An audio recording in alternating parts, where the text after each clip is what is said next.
नमस्कार दोस्तों, कैसे आप सब लोग। आज इस वीडियो में हम लोग नारी शक्ति वंदन अधिनियम या फिर वुमेन रिजर्वेशन बिल 2023 और या फिर 128वां अमेंडमेंट एक्ट इंडियन कॉन्स्टिट्यूशन का, जिसके बारे में हम लोग जानने की कोशिश करेंगे। 19 सितंबर को जो हमारे यूनियन मिनिस्टर, जो हमारे कानून मंत्री हैं, उनके द्वारा से जो है ये बिल इंट्रोड्यूस किया गया। ये बिल कहता है कि 128वां अमेंडमेंट करेंगे हम लोग कॉन्स्टिट्यूशन में, जिसके अंतर्गत 1/3 मतलब कि 33% जो है वो वुमेन्स को रिजर्वेशन दिया जाएगा लोकसभा, लेजिस्लेटिव असेंबली, उन चीज़ों में। उसके साथ ही साथ ये बिल क्या कहता है कि ये जो बिल है ये सिर्फ 15 साल के लिए वैलिड होगा। 15 साल के बाद में पार्लियामेंट जो इसको रिकन्सिडर करके अगर चाहे तो फिर से एक बार इसको लागू कर सकती है, कि जो भी टाइम डिसाइड किया जाएगा उस टाइम पे। उसके बाद में ये जो बिल है ये कोटा इन कोटा है। कोटा इन कोटा का मतलब क्या कि ये 33% में 33% जो होगा वो रिजर्व किया जाएगा एससी और एसटी के महिलाओं के लिए। तो ये इस बिल का बेसिकली सारांश है। इस वीडियो में हम लोग इस बिल के बारे में जो है, क्या इसके साथ वाले कहने का मतलब क्या कि बिल क्यों ज़रूरी है, जो इसके अपोज कर रहे हैं कुछ लोग कि ये बिल क्यों ज़रूरी नहीं है, क्या क्या इसमें चीज़ें हैं, वो सारी चीज़ें जानने की कोशिश करेंगे। सबसे पहले जानते हैं कि ये जो बिल है ये इंट्रोड्यूस कब हुआ था, इस बिल की हिस्ट्री क्या है। फॉर द इंडिपेंडेंस, उसके पहले से जो वुमेन रिजर्वेशन की बात चल रही थी, जब कॉन्स्टिट्यूशन असेंबली जब हमारा कॉन्स्टिट्यूट ड्राफ्ट कर रही थी, उस वक्त भी ये जो डिबेट हुई थी कि क्या वुमेन रिजर्वेशन होना चाहिए कि नहीं होना चाहिए। उस वक्त एक बहुत डिबेट के बाद में ये डिसाइड किया गया कि अभी फ़िलहाल के लिए उस सिचुएशन में जो है वुमेन रिजर्वेशन की ज़रूरत नहीं है। उसके बाद में अर्ली 1970 में 1970 की एरिया में जो है वो यूनाइटेड नेशन ने जो है वो सब देशों से अपना रिपोर्ट मंगाया था कि आप अपने देशों में जो वुमेन की पोजीशन है, जो वुमेन का रिप्रेजेंटेशन है, उसके बारे में बताइए। उसके बाद में एक कमेटी डिसाइड कर ली गई और कमेटी ने जो है वो रिकमेंडेशन दिए कि रिजर्वेशन होना चाहिए। लेकिन ये जो इन फोर्स में आया, सबसे पहले जब ये इनलाइटन हुआ अपने पार्लियामेंट में, वो हुआ 1993 में। 93 में जो है वो अमेंड किया गया 73 और 74th अमेंडमेंट एक्ट हुआ कॉन्स्टिट्यूशन का। और इस अमेंडमेंट के चलते जो महिलाएं हैं उनको लोकल बॉडीज़ में जो इनको 33% जो रिजर्वेशन किया गया। लेकिन बहुत सारे स्टेट्स में जो है इसको 33 से बढ़ा दिया है। किसी स्टेट में 50% कर दिया, किसी स्टेट में जो है वो उससे ज़्यादा कर दिया। वो स्टेट वाइज स्टेट जो है वो बढ़ता गया। इसके बाद में जो वुमेन रिप्रेजेंटेशन था, जो लोकसभा में या फिर पार्लियामेंट में नहीं था, ये जो रिप्रेजेंटेशन दिया गया था 93 में, ये दिया गया था लोकल बॉडीज़ में सिर्फ। इसके बाद में 96 में जो है ये मामला फिर से इंट्रोड्यूस होता है पार्लियामेंट में, लोकसभा में। लेकिन ये बिल जो है ये पास नहीं होता है, पास जो है ये नहीं होता है 96 में। इसके बाद में बहुत सारी मल्टीपल चीज़ें होती हैं। इस बिल को बहुत बार इंट्रोड्यूस किया जाता है अलग अलग सरकार के द्वारा से, लेकिन फिर भी जो है ये बिल पास नहीं होता है। इस बिल को जो है वो बहुत बार किया था, जैसे 99 में किया, 2000 से लेके तो 2004 में बहुत बार जो ये बिल इंट्रोड्यूस हुआ, लेकिन ये बिल जो है वो मेजोरिटी के साथ में पास नहीं हो पाया। फिर 2008 में जो है जिसमें प्रधानमंत्री जो थे वो डॉक्टर मनमोहन सिंह थे, उसमें जो है ये बिल इंट्रोड्यूस होता है राज्यसभा में। राज्यसभा में ये इंट्रोड्यूस होता है और इंट्रोड्यूस होने के बाद में ये बिल शेयर किया जाता है स्टैंडिंग कमेटी को। स्टैंडिंग कमेटी क्या है बेसिकली? स्टैंडिंग कमेटी क्या होता है, जैसे कोई भी फॉर एग्जांपल पार्लियामेंट में अगर मुझे बिल इंट्रोड्यूस करना है, तो जब कोई भी मिनिस्टर या फिर कोई भी इंडिपेंडेंट एमपी जो है वो खड़ा होकर अपना इंट्रोड्यूस करता है बिल को, उस बिल को जो है वो एक स्टैंडिंग कमेटी के पास भेजा जाता है ताकि उसको थोरोली स्टडी कर पाए, उसके पॉइंट क्लॉज बाय क्लॉज को जो है पढ़ा जाए। और उसको पढ़ने के बाद में जो स्टैंडिंग कमेटी है वो रिपोर्ट देती है संसद को, फिर उसके ऊपर जो है वो आगे चर्चा होती है। तो जैसे ये 2008 में जो है रिप्रेजेंटेटिव बिल जो है वो स्टैंडिंग कमेटी को शेयर किया गया था। 2009 में जो है वो स्टैंडिंग कमेटी ने जो है इसकी रिपोर्ट पार्लियामेंट को दे दी थी, पार्लियामेंट को सबमिट कर दी थी। और 2010 में मई मंथ के 2010 में जो है ये बिल राज्यसभा में जो है वो पास होता है। उस वक्त जो वोटिंग हुई थी, उस वोटिंग में 186 जो थे वो इसके समर्थन में थे और एक जो थे वो इसके अपोजिशन में थे।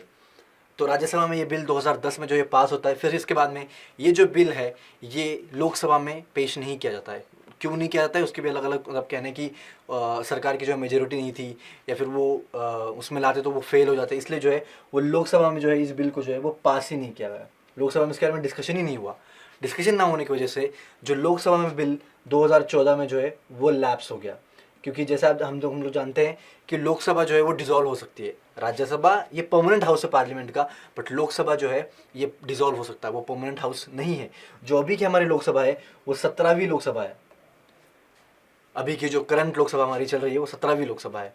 जो जब ये बिल जो 2014 में जो है वो सरकार जो लोकसभा में उन्होंने पेश नहीं किया, और जिसके चक्कर में जो है वो बिल लैप्स हो गया। उसके बाद में 2023 में जो है वो प्रधानमंत्री नरेंद्र मोदी जी के अंतर्गत जो है एक स्पेशल सेशन बुलाया जाता है 18 सितंबर से लेके तो 22 सितंबर तक स्पेशल सेशन बुलाया जाता है। और स्पेशल सेशन में कहा जाता है कि 75 साल जो होंगे हमारे संविधान सदन के जो है वो उसके बारे में चर्चा होगी, उसके अचीवमेंट्स के बारे में और सारी चीज़ों में। जैसे हम लोग जानते हैं कि जो अभी सरकार है वो सरप्राइज़ करने में कभी भी हमको निराश नहीं करती है।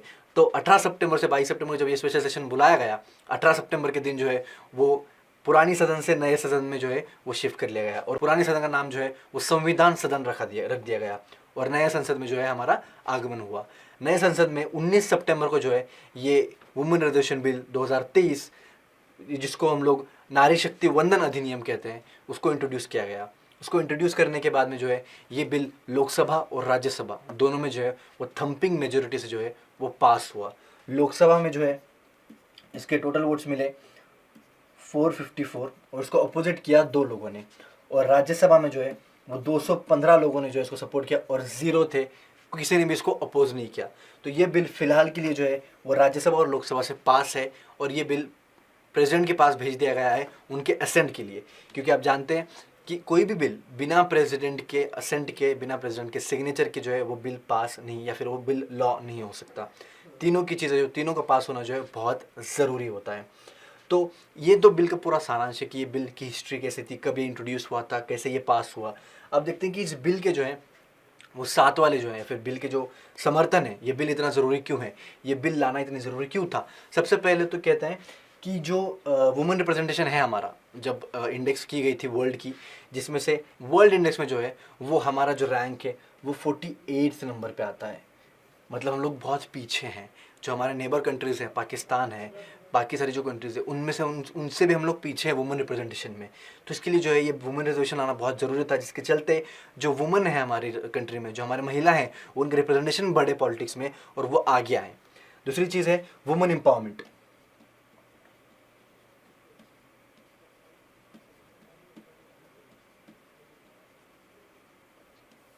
वुमेन एम्पावरमेंट के लिए भी जो है वो रिजर्वेशन बहुत बहुत इंपॉर्टेंट है, क्योंकि जब तक अगर महिला रिप्रेजेंटेशन होके नहीं आती है, अगर महिला जो है MP बन के नहीं आती है, तब तक उनकी बातें आगे नहीं आ पाएंगी, उनको सही से रिप्रेजेंटेशन नहीं मिल पाएगा, उनको सही से बात करने का उनका अधिकार नहीं मिल पाएगा। उसके बाद में जो है वो जेंडर इक्वालिटी है।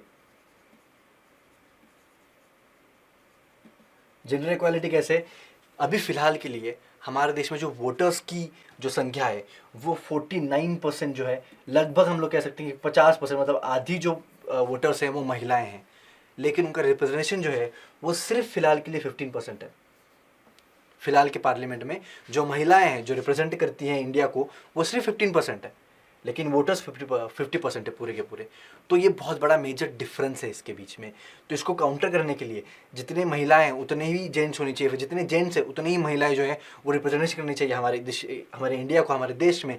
उसके लिए जो जेंडर इक्वालिटी के लिए जो ये बिल जो है वो बहुत बहुत ज़रूरी है। इसके बाद जो महिलाएं हैं फ़िलहाल के लिए जिस देश में हम लोग रहते हैं, हमारे प्यारे भारत देश में, इस देश में जो है वो महिलाओं को जो है वो अपने डिसीजन लेने का ज़्यादातर हक नहीं मिलता। ज़्यादातर घर में हम लोग देखते हैं कि महिलाओं को उनको जो डिसीजन लेने नहीं मिलता है। जो उस घर के जो जेंट्स होते हैं, जो पुरुष होते हैं, वही जो है उसका डिसीजन लेते हैं। लेकिन इस बिल के बाद जो है वो महिला अपना डिसीजन खुद ले पाएंगी, अपने कॉन्स्टिट्यूंसी में, अपने अधिकार में जो है वो खुद अपना जो है वो डिसीजन ले सकती हैं। इसका मतलब वुमन डिसीजन जो है वो खुद ले पाएंगी, ओन डिसीजन।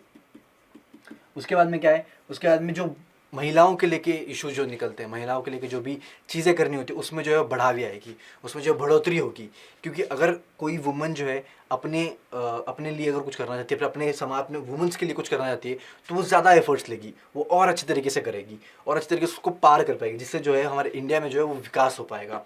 इसके अलावा और एक कहा जाता है इसके समर्थन में, वो ये है कि जो 1993 में जो 73 और 74th अमेंडमेंट करके जो लोकल बॉडीज़ में हम लोगों ने रिजर्वेशन दिया था, उस रिजर्वेशन के चलते हुए बहुत जगह पे जो है महिलाओं ने बहुत अच्छा काम किया है, बेटर रिप्रेजेंटेशन किया है, बेटर लीडरशिप दिखाई है उन्होंने अपनी। तो उसके लिए जो है ये बिल जो है ये बहुत ज़रूरी है। रिजर्वेशन जो है महिलाओं को देना वो बहुत बहुत ज़रूरी है। इसके साथ साथ जो है ये सारी चीज़ें जो वुमेन रिजर्वेशन को जो है वो समर्थन देती हैं। इसके अलावा कुछ चीज़ें हैं जो इसको अपोज भी करती हैं, कहते हैं कि यार ये वुमेन रिजर्वेशन जो है इम्पोर्टेंट नहीं है। सबसे पहले क्या है वो ये है कि ये जो बिल है ये सिर्फ सर्टन वुमेन, ऐसा क्यों कहते हैं? क्योंकि हमारे देश में अगर किसी को भी इलेक्शन लड़ना है तो उसके लिए पैसा चाहिए, उसके लिए पावर चाहिए, उसके लिए पॉलिटिकल बैकग्राउंड चाहिए, उसके लिए आपके पास बहुत सारे लोगों का साथ होना चाहिए। अब कोई भी ऑर्डिनरी महिला के पास जो है ये सारी चीज़ें नहीं होती है, क्योंकि ऑर्डिनरी महिला जो हमारी होती हैं वो घर के काम कर रही होती हैं, घर के कामों में उनका होता है, वो कुछ लोग जॉब कर रही होती हैं। तो उन सारी चीज़ों में ये पॉलिटिक्स में आने के लिए उनको ये सारी चीज़ें नहीं होती। इसके घर में बहुत सारे पैसे हैं, फिर वो अपर क्लास में आती हैं और उनके पास बैकिंग है, उनके पास उनके घर में या फिर उनके रिलेटिव में कोई जो है वो पॉलिटिक्स में है, तो सिर्फ वही महिलाएं ऊपर आएंगी, राइट। तो सिर्फ ये सर्टेन वुमन को जो है वो अप्लाई करेगा, बाकी ऑर्डिनरी वुमन को करेगा ही नहीं। तो जो उनके प्रॉब्लम्स है, जो उनके इश्यूज है, उनको रिजॉल्व कौन करेगा? उसके बाद में सेकंड कहा जाता है कि सरपंच पति। जैसा मैंने आपको बताया, सरपंच पति का मतलब क्या? एक फेमस वेब सीरीज आई हुई थी पंचायत नाम से, आपने उसमें देखा होगा कि जो लोकल बॉडीज़ में रिजर्वेशन दिया गया था उसके चलते जो है वो उस शहर में, उस पंचायत सीरीज़ में जो है वो वुमन जो है वो सरपंच होती है, लेकिन उस सीट पे बैठता कौन है? उनके पति, प्रधानपति या फिर सरपंच पति। जो चुन के आई हैं वो एक वुमन है, वो एक महिला है, लेकिन उनके पति जो है वहाँ पे डिसीजन ले रहे हैं सारी चीज़ें। तो ये सेम चीज़ें जो है वो यहाँ पे भी हो सकती है कि जो रिजर्वेशन आया हुआ है, रिजर्वेशन के चलते हुए मैं जो उस एरिया के जो एमपी जो खड़े होने वाले थे उसकी जगह वो अपनी पत्नी को या फिर अपनी बहन को या फिर अपनी बेटी को या फिर उनके घर में से किसी भी और को जो खड़ा कर देंगे प्रॉक्सी बना के, और उसके बीच डिसीजन सारे ये लेंगे, वो सिर्फ एमपी बने रहेंगी। ये भी तो प्रॉब्लम है, राइट। इसके अलावा क्या है? इसके अलावा कुछ लोगों का कहना है कि इसमें जो है वो पॉलिटिकल पार्टीज़ को जो है वो आगे आना चाहिए और उनको जो है अपना समर्थन देना चाहिए। कैसे? ऐसे कि जो पॉलिटिक्स पार्टी है, पॉलिटिकल पार्टी जो है हमारे देश में, सारी पार्टी जो है वो कितने परसेंट वुमेंस को जो है वो टिकट देती है कि वो कंटेस्ट कर पाए इलेक्शन? बहुत कम लोगों को, उनको कंटेस्ट करने के लिए टिकट ही नहीं मिलता है। तो टिकट ही नहीं मिलेगा तो वो कहाँ से कंटेस्ट इलेक्शन करेंगे भैया? तो कहाँ से पब्लिक में जाके वो उनकी हेल्प कर पाएंगे? कहाँ से वो अपने लिए वोटर्स ले पाएंगे? तो उनका कहना है, जो क्रिटिक्स उनको जो इस बिल को जो क्रिटिसाइज़ करते हैं वो कहते हैं कि जो पार्टीज़ हैं उनको सामने आना चाहिए और उनको ज़्यादा से ज़्यादा जो है महिलाओं को टिकट देना चाहिए कि वो उस जगह से जो है उनकी पार्टी को रिप्रेजेंट करे और वहाँ से चुनाव जीते। तो ये कुछ चीज़ें जिसको अपोज करती हैं, और जो जैसे मैंने बताया उसकी पॉजिटिव भी चीज़ें हैं, नेगेटिव भी चीज़ें हैं। बट इसके साथ साथ जो है जब ये बिल डिबेट हो रहा था, जब ये बिल पार्लियामेंट में रिप्रेजेंट किया जाता था, तो उसके साथ में जो है 2-4 चीज़ें थी जिसको अपोजिशन ने जो है उसको अपोज किया, और उसमें बहुत सारे चेंजेस अब तक जो है उसमें 9 चेंजेस जो है वो अपोजिशन ने डिमांड करी हुई है। लेकिन उसके साथ साथ जो ये बिल का प्रोसेस है उसमें भी जो है उन्होंने प्रॉब्लम बोली हुई है कि ये क्या प्रॉब्लम है। बेसिकली प्रॉब्लम कुछ ऐसी है कि अकॉर्डिंग टू दिस बिल, इस बिल के हिसाब से ये जो बिल लागू होगा, ये बिल लागू होगा सेंसस और डिलिमिटेशन के बाद में। सेंसस और डिलिमिटेशन के बाद में जो है बिल लागू होगा। सेंसस जो हमारा कब होने वाला था? ये होता है हर 10 साल में, हमारा 2011 में लास्ट हुआ था। 10 साल के बेसिस पे होता है। 2021 में होना था, लेकिन 2021 में कोरोना की वजह से जो है ये सेंसस जो है वो पार नहीं किया गया। तो अगला सेंसस कब होगा इसके हिसाब से? 2031 में। और जो डिलिमिटेशन है 2002 में जो है वो होने वाला था, लेकिन उस वक्त की गवर्नमेंट, जो अटल बिहारी वाजपेयी जी की गवर्नमेंट थी, उन्होंने इसको जो है वो 25 साल के लिए स्टॉप कर दिया गया था। 25 साल के लिए इसके ऊपर उन्होंने बंधन डाल दिया था कि 25 साल तक डिलिमिटेशन नहीं होगा। क्यों नहीं होगा? क्योंकि जो इंडिया में पॉपुलेशन है उसको कंट्रोल करना है, उसको कंट्रोल करना है सही से। तो 25 साल के टाइम में जो है वो सारे राज्यों को टाइम दिया कि अपनी अपनी पॉपुलेशन को जो है वो कंट्रोल करें, और कंट्रोल करने के बाद में जो है वो डिलिमिटेशन कराया जाएगा। सीटों का फिर से जो है वो संख्या उसकी बढ़ेगी या फिर जो भी कम होगी वो देखा जाएगा, और उसके बाद में जो डिसीजन लिया जाएगा। तो ये जो है 2025 साल, तो 2002 से हम लोग कैलकुलेट करें तो ये जो डिलिमिटेशन होगा वो होगा 2026 में। तो इसके बिल के हिसाब से अगर डिलिमिटेशन और सेंसस करवाना है उसके बाद में अगर ये बिल लागू हो, तो ये बिल कब लागू होगा? कुछ का कहना है 2031 में सेंसस होने वाले हैं, तो ये बिल लागू होगा कब? 2034 में। कुछ का ये कहना है, सही बात है। और कुछ लोग कह रहे हैं कि 2026 में हो जाएगा। हमारे जो यूनियन मिनिस्टर हैं अमित शाह जी, उनका कहना है कि 2029 में जो है ये बिल लागू होगा। उनका कहना ये है कि 2024 के इलेक्शन के बाद में जैसे तुरंत डिलिमिटेशन और सेंसस कराए जाएंगे और उसके बाद में जो है महिलाओं को जो है ये हक दिया जाएगा। लेकिन जो अपोजिशन है वो कह रही है कि इतना लेट क्यों चल रहा है, डिलिमिटेशन और सेंसस ज़रूरी क्यों है। इसका जवाब जो है वो भी पार्लियामेंट में अभी ये रिकमेंडेशन दिए गए हैं अपोजिशन के। टोटल ऐसे जो है वो 9 अमेंडमेंट्स जो है वो अपोजिशन ने रिक्वेस्ट करी हुई है गवर्नमेंट को। अब गवर्नमेंट पे है कि वो इन जो चीज़ों पे वो वर्क करके उसमें कुछ मॉडिफाई करती है कि नहीं। और इसके साथ साथ और एक इशू जो है, बड़ा इशू सामने आया था अपोजिशन कि जो कोटा इन कोटा है, जैसे मैंने आपको बताया, जो कॉन्टेक्स्ट बताया मैंने स्टार्टिंग के वीडियो में, कि ये बिल जो है ये 15 साल के लिए लागू होगा। ये बिल 33% जो है रिजर्वेशन देता है और ये बिल SC और ST मतलब कोटा इन कोटा को जो है वो रिप्रेजेंट करता है। लेकिन इसमें OBC महिला को इंक्लूड नहीं किया गया है। OBC जो है हमारी बड़ी माइनॉरिटी है देश में, लेकिन उनको इसमें इंक्लूड ही नहीं किया है। फॉर एग्जांपल कोटा इन कोटा, जैसे मैंने आपको बताया कि लेट्स अज्यूम करते हैं हम लोग 33% के चलते 100 सीट्स जो हैं वो रिजर्व होने वाली है महिलाओं के लिए। इसमें से इन 100 में से जो है 33% सीटें जो होंगी वो रिजर्व होंगी SC और ST के लिए, जो कि माइनॉरिटी है। लेकिन अपोजिशन का कहना है कि इसमें आप जो बिगेस्ट ये है हमारी माइनॉरिटी है OBC, आप इसको इंक्लूड क्यों नहीं कर रहे हो? वो भी तो इंपॉर्टेंट है, उनका भी तो रिजर्वेशन इंपॉर्टेंट है। तो अपोजिशन का कहना है कि OBC को भी जो है वो इसमें इंट्रोड्यूस किया जाए, OBC को जो है इस कोटा में डाला जाए और उनको भी जो है वो रिजर्वेशन दिया जाए SC और ST के साथ साथ में। तो ये कुछ चीज़ें हैं इस बिल के बारे में। जैसे मैंने आपको बताया स्टार्टिंग में, अगर इसको हम लोग लॉन्ग स्टोरी शॉर्ट करें बेसिकली, तो पहली चीज़ ये बिल क्या कहता है कि 33% जो है रिजर्वेशन दिया जाएगा, 15 साल के लिए लागू होगा, रोटेशन बेस पे होगा और SC और ST को किया जाएगा। ये बिल स्टार्ट कब हुआ था? स्टार्ट तो प्री इंडिपेंडेंस से स्टार्ट हुआ था, इसके बारे में चर्चा। लेकिन इनएक्ट कब बना? 2008 में, 2010 में जो है राज्यसभा में पास हुआ था और 2023 में जो है ये राज्यसभा और लोकसभा दोनों में पास हुआ। इसके बाद में इसके साथ में लेके आए तो सबसे पहले तो जेंडर इक्वालिटी, फिर जो हमारी ग्लोबल इंडेक्स रिपोर्ट जो आई हुई है, फिर उसके बाद में जो है महिलाओं का रिप्रेजेंटेशन बहुत कम है अपने देश में और डिसीजन नहीं ले पा रहे, महिला के जो मुद्दे हैं वो सही से रिप्रेजेंट नहीं किए जा रहे हैं। उसके अपोजिशन में क्या है? इसके अपोजिशन में कहते हैं कि सरपंच पति माइट भी वापस हो जाएगा, राइट। उसके अलावा कुछ ही लोग, कुछ ही सर्टन वुमन को जो है ये रिप्रेजेंटेशन दिया जाएगा। तो ये सारी चीज़ें हैं। इसमें कैचेस क्या हैं जो बहुत बड़े प्रॉब्लम्स आ सकते हैं इसके अंदर, कि ये दो चीज़ें, सेंसस और डिलिमिटेशन।